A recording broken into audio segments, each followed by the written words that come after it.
change it up for a bit. Let's get there.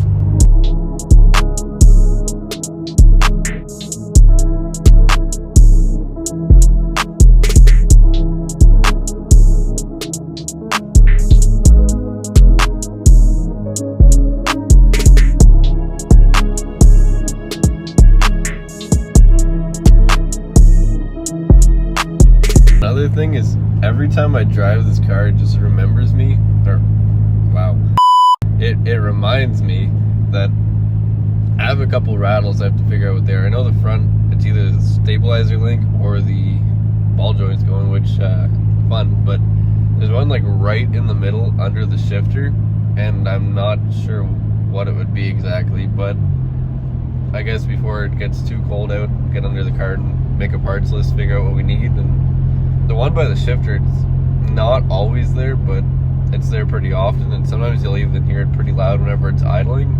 I took a video, I'll insert it right now.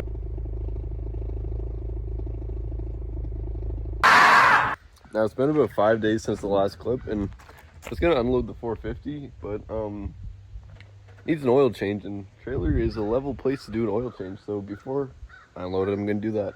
Now, before you say anything about the suspension being compressed for 5 days, I loosened the straps before I parked it, so it's completely loose. It's just enough to hold it up. Well, time to change oil. As always, warm up.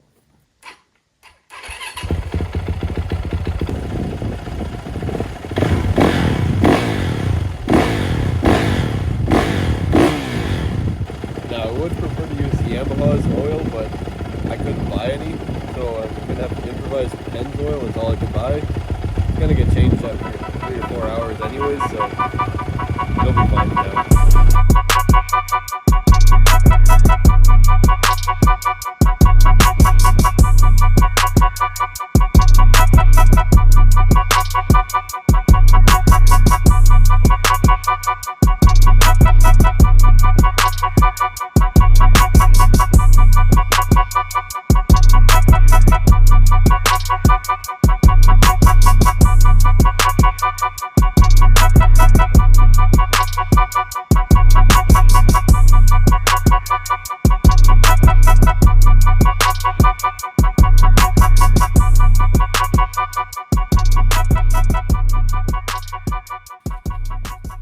Okay, so now it says it's full, but I'm gonna run it for 5 to 10 seconds because the oil filter is gonna be empty, so.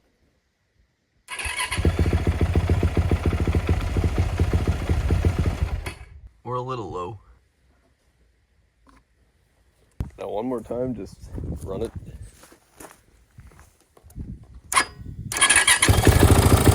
And don't do the mistake I did. I forgot the filler cap and face full of air. Luckily no oil. And final result, full.